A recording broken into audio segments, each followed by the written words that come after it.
Marcus Aurelius gave us so many things. He wrote nothing on war and peace. And I would just like to pose the question, what would he say today? Or just get in his head for a second, if we can take any liberties, and just wonder, I guess, what would he say about war and peace? Hey, hi there guys, Warren here. Today I want to pose a question. And before I do that though, Marcus Aurelius gave us so many things in one journal. A journal not intended to be seen by anyone. I mean, things like how to deal with anger, loss, other people, politicians, you name it. So many useful things in one journal. But what I found interesting, though, is that as an emperor, one of the most powerful, wealthiest men of his time, ruler of almost the entire world, in some context, what the young folks would call uber powerful. But what I found interesting in all of his writings is that he did not write anything about friendship, sex, and more interestingly, and this is really interesting, at least to me, because again, emperor, soldier, and most of his time and reign was spent on military campaigns. But what I found really interesting saying all that is that he wrote nothing on war and peace. And I would just like to pose the question, what would he say today? Or just get in his head for a second, if we can take any liberties, and just wonder, I guess, what would he say about war and peace? Especially in today's context, given the wars we've had and the ones we currently still have ongoing.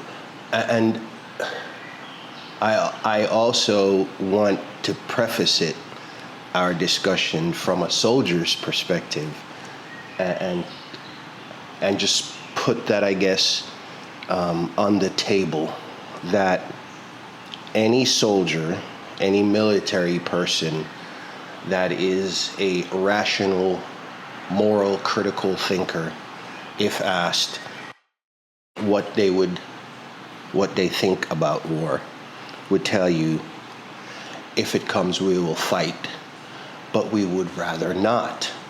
All right? And our military, at least the American military, was stood up not necessarily to fight wars, but to deter them. So I wanted to put that on the table before I got into the discussion, because I already posed the question. But I wonder, what would Marcus Aurelius, one of the most, and again, shades of gray between black and white, different era, different nuances, different dynamics happening, get all of that. But just in the context of war and peace, and given his status, because let's look at it in three contexts. I would probably makes it a little easier to digest, and I won't put you to sleep. But let's take the first one, peace through internal governance, right? And I say that because we already know some things about him being Marcus Aurelius, right? He repeatedly focused on things like controlling anger, resisting our ego, temperance, and avoiding hatred.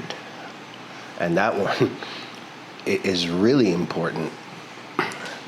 But you say, okay, I know that. So, but why? Why did he do that? Again, if asked if I can take any liberties, I would say he would probably say because external wars are often started or begin with internal disorder. And you're like, oh, what does he mean by that? Our internal struggles with our beliefs and ideologies, right? Just think about that. Because most people will govern according to their ideologies and their beliefs, despite what they say at the podium. Yes, despite what they say at the podium. And those struggles will lead them, I think, if unchecked, can start looking like pride, can start looking like greed, can start looking like fear, and then that becomes the scary part. That becomes national aggression or international aggression, factionalism, you name the isms. And then all of that in aggregate could lead to destruction. So that's the why in what I think, or why I think Marcus would say peace starts through internal governance. But I mean, you probably say, Warren, that's a stretch. And it could be. But let's try my second point that I want to talk about it in, though, the second context. Justice in conflict. I think he would, if asked what he thought, would say that's one of his considerations. And that's because, again, he stressed things like fairness, reason, and our human dignity, our shared humanity. And why do I bring that one up as the second one? Because, again, look at the current conflicts that we're dealing with, right? Ukraine, Israel, and Iran. And you say, yeah, okay.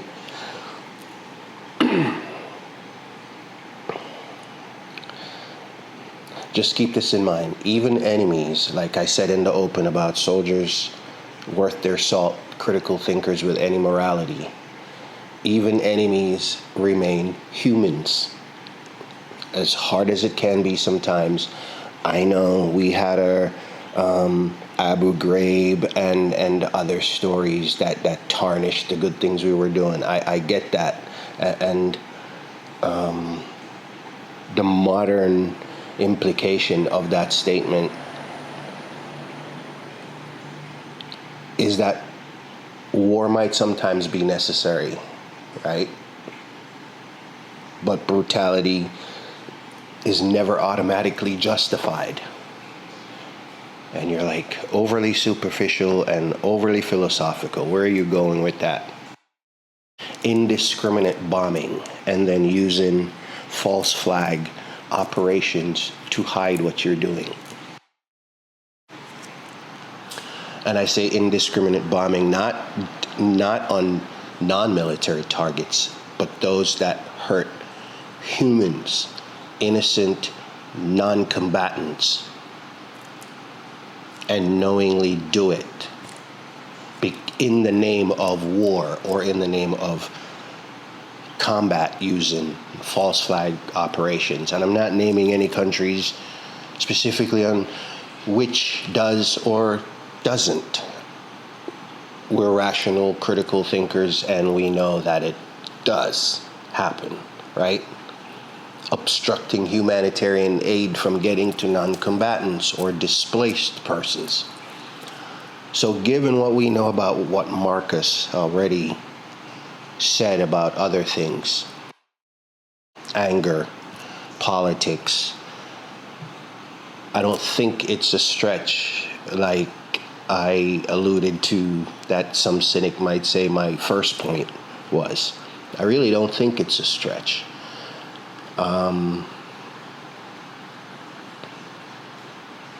Because, again, just look around at what we're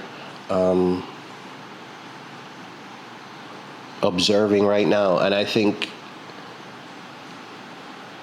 he would argue that we can pursue peace and should pursue peace while still being ready to wage war. That's the question.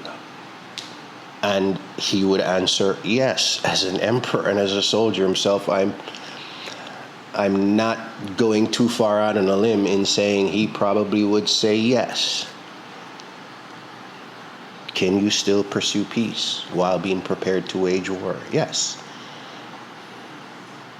With a caveat, though. With a caveat.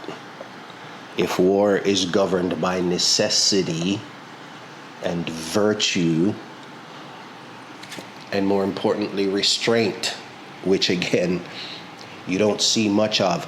And let me throw a caveat, because I'm going to do an episode, a book review on war, about being in the room. So there is that. What do I mean by that? We're not in the room where these principals and decision makers are and with the intel that they have or don't have. We're not in the room, so it's easy to Monday morning quarterback a lot of these decisions or things that look on the surface as if they are immoral or even unethical. But in a more modern perspective, I think taking Marcus in a more modern perspective, in saying yes, be prepared to wage war, he would caution, though, I think, jet's taking off, against performative patriotism, overly performative patriotism, war profiteering. And again, there are shades of gray to that, because some things are just the result of other things, not because they were nefariously put in action, but because they're just second and tertiary order effect of something else. Ego-driven intervention is something else he would probably caution about. Going back to resisting our ego in my first point, right? Peace through internal governance. Because Marcus would also tell you that you are not in control, no matter if you are emperor or not, of anything external except the self. As philosophical as that sounds, he would tell you that because he wrote about that. He said that. And then vengeance masquerading as justice. And there's a particular example I use that does that a lot. And it ought to stop. All right. I said this channel will never talk about politics in depth or religion, and I will stick to that. But I'm not naive and I'm not numb to what's going on, clearly, if we're having this discussion. But there is a particular one that is known for doing that, despite oftentimes being right. But I think if asked, that's what Marcus would share with us. And I think we need it. I think we need it because, again, not in the room. This is not a discussion of if any of these were right or wrong in the context of the actors involved. Okay, that's not what this is about. This is about what someone who experienced it on a very larger scale and clearly at a different time, and who has already shared with us what someone in such vast powers can have control, personal control. And I think that's what he would encourage. He would argue against war profiteering, vengeance masquerading as justice, and then encourage duty measured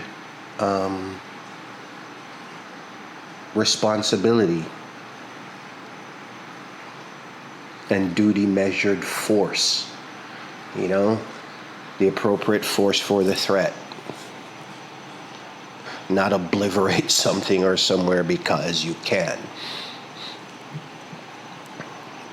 Diplomacy before war. And there are so many things involved in diplomacy when I say diplomacy. But diplomacy before war, because again, if you have seen it, no one wishes for it. At least no one I know wishes for it if you've seen it. And then self-mastery. And it's all of this is so much easier said than done, especially that self-mastery piece, but with practice. And oh, by the way, surrounding yourself not with like-minded thinkers, but with critical, reasonable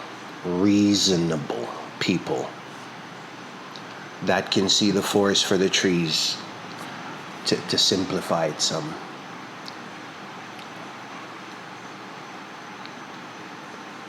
Because I think if we get back to self-mastery, or if we can get to self-mastery, like I said in the beginning, if I said someone would ask why Marcus